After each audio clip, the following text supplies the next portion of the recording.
ಮಸೂರಿಯಲ್ಲಿನ ಲಾಲ್ ಬಹದ್ದೂರ್ ಶಾಸ್ತ್ರಿ ರಾಷ್ಟ್ರೀಯ ಆಡಳಿತ ಅಕಾಡೆಮಿಯಲ್ಲಿಂದು ನಡೆದ 100ನೇ ಫೌಂಡೇಶನ್ ಕೋರ್ಸ್ ಸಮಾರೋಪ ಸಮಾರಂಭದಲ್ಲಿ ರಕ್ಷಣಾ ಸಚಿವ ರಾಜನಾಥ್ ಸಿಂಗ್ ಭಾಗಿಯಾದರು.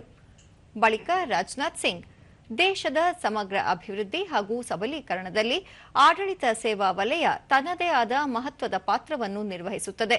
ಆಡಳಿತಾತ್ಮಕ ಹುದ್ದೆಗಳಲ್ಲಿ ಕಾರ್ಯನಿರ್ವಹಿಸುವವರು ಜನಸೇವೆಯನ್ನು ಪ್ರಧಾನ ಆದ್ಯತೆಯಾಗಿ ಹೊಂದಬೇಕು.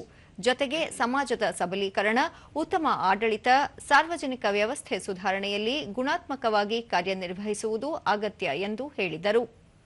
ಪ್ರಧಾನಿ ನರೇಂದ್ರ ಮೋದಿ ಅವರ ಆಶಯದಂತೆ ಕನಿಷ್ಠ ಸರ್ಕಾರ, ಗರಿಷ್ಠ ಆಡಳಿತ ಪ್ರತಿಯೊಬ್ಬ ಅಧಿಕಾರಿಯ ಮಂತ್ರವಾಗಬೇಕು. ಆಡಳಿತ ಸೇವಾ ವಲಯ ಜನಮುಖಿಯಾಗಿದ್ದು ಸಾಮಾನ್ಯ ಜನರಿಗೆ ಗೌರವಯುತ ಬದುಕನ್ನು ಕಟ್ಟಿಕೊಳ್ಳಲು ನೆರವಾಗಬೇಕು. ಕಳೆದ ಕೆಲ ದಶಕಗಳಲ್ಲಿ ಭಾರತದ ಅಭಿವೃದ್ಧಿ ಇತರೆ ದೇಶಗಳಿಗೆ ಮಾದರಿಯಾಗಿದೆ.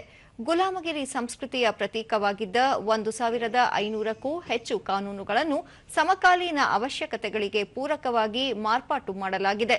ಐಪಿಸಿ ಇತ್ಯಾದಿ ಬ್ರಿಟಿಷರ ಕಾಲದ ಕಾನೂನುಗಳನ್ನು ರದ್ದುಗೊಳಿಸಿ ಭಾರತೀಯ ನ್ಯಾಯ ಸಂಹಿತೆ, ಸುರಕ್ಷತಾ ಸಂಹಿತೆಗಳನ್ನು ಅನುಷ್ಠಾನಗೊಳಿಸಲಾಗಿದೆ. ಇದು ನವಭಾರತ ಮತ್ತು ವಿಕಸಿತ ಭಾರತದ ಹೊಸ ದಿಕ್ಸೂಚಿಯಾಗಿದೆ ಎಂದರು.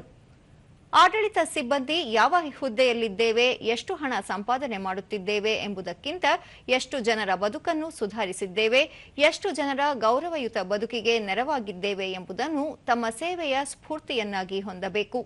ಮಾನವ ಸೇವೆಯಲ್ಲಿ ಸಮರ್ಪಣಾ ಮನೋಭಾವ ಹಾಗೂ ನೈತಿಕ ಉತ್ಸಾಹವಿರುವ ಆಡಳಿತಾತ್ಮಕ ಸಿಬ್ಬಂದಿ ಇಂದಿನ ಅಗತ್ಯವಾಗಿದೆ ಎಂದು ಹೇಳಿದರು.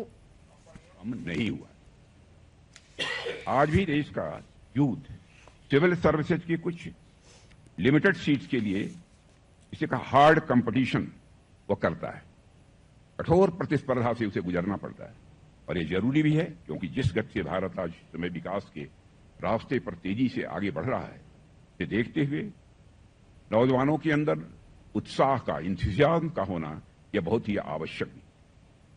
हम यदि सही मायनों में भारत को डेवलप्ड नेशन बनाना चाहते हैं, हमें यह इंश्योर करना होगा कि सोसाइटी का हर सेक्शन इस डेवलपमेंट की जर्नी में समान रूप से भागीदार बने और अपनी भागीदारी निभाए।